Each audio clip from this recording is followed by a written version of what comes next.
What's up, YouTube?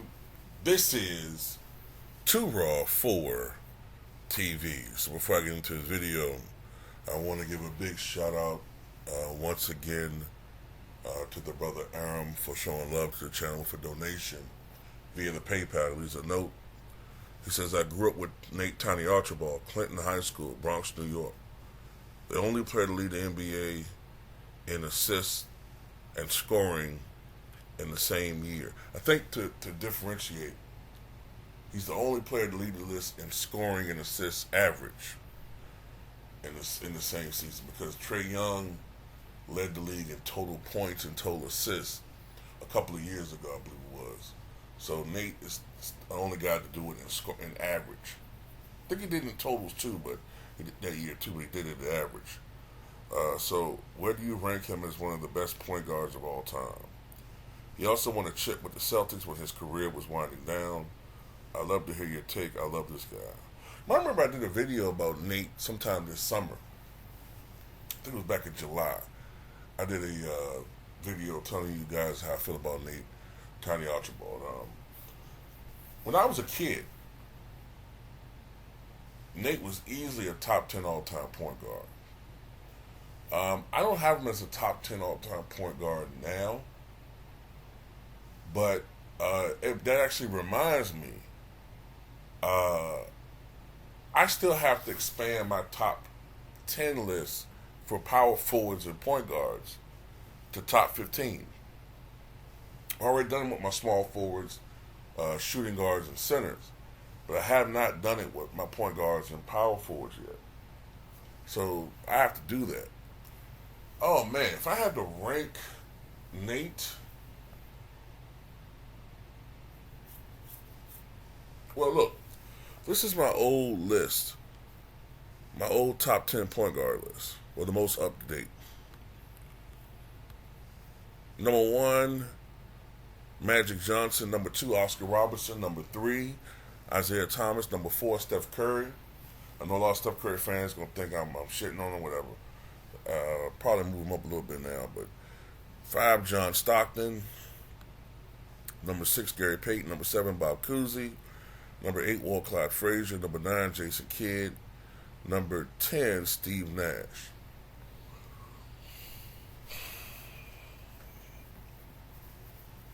If I had to take a guess,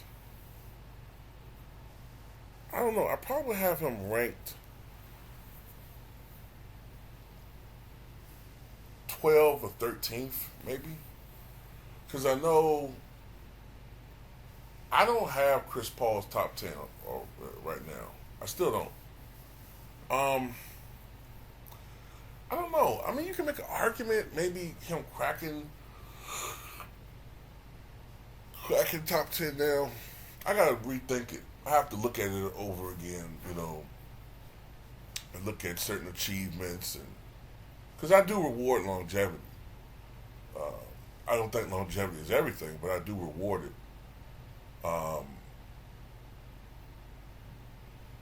There was a period of time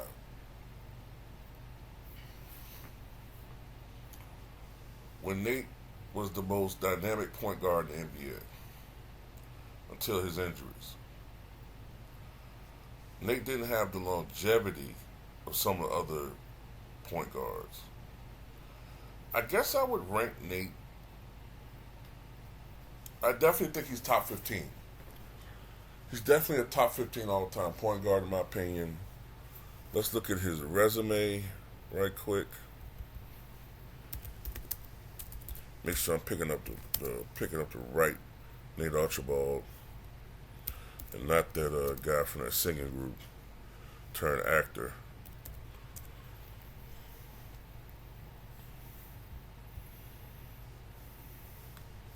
NBA champion in 1981 with the Boston Celtics. 6-time NBA All-Star. NBA All-Star Game MVP in 1981. This is when he was on the downside of his career. 3-time All-NBA First Team. 2-time All-NBA Second Team. NBA Scoring Champion in 1973. That year he led the league with 34 points per game, and that was without a three-point line. He also led the league in assists that year I believe it was 11.4 assists per game for the Kansas City Omaha Kings. 50th and 75th anniversary teams. Number one retired by the Kings for his career, 18.8 points per game, 7.4 assists per game. Let's look at his peak numbers, though. Well, first of all, let's look at his numbers with the Kings. In 6 seasons, 25.2 points, 2.8 rebounds, 8.1 assists, 1.5 steals, on 47% shooting from the floor. His best years, 1971 to 1976. During that time period, Nate Tiny Archibald was only 6'1" and 160 pounds. 27.3 points, 2.7 rebounds, 8.7 assists, 1.5 steals, 47% shooting from the floor, 84% from the foul line. In the playoffs, for his career, Nate Tiny Archibald averaged 14.2 points and 6.5 assists. Did not go to the playoffs that often, and sometimes struggled in the postseasons. But and most of his postseason experience came when he was with Boston, when he was a shell of himself. So those numbers are not a reflection of his peak performance as a player. Yeah, I would have him ranked top 15 all-time point guard.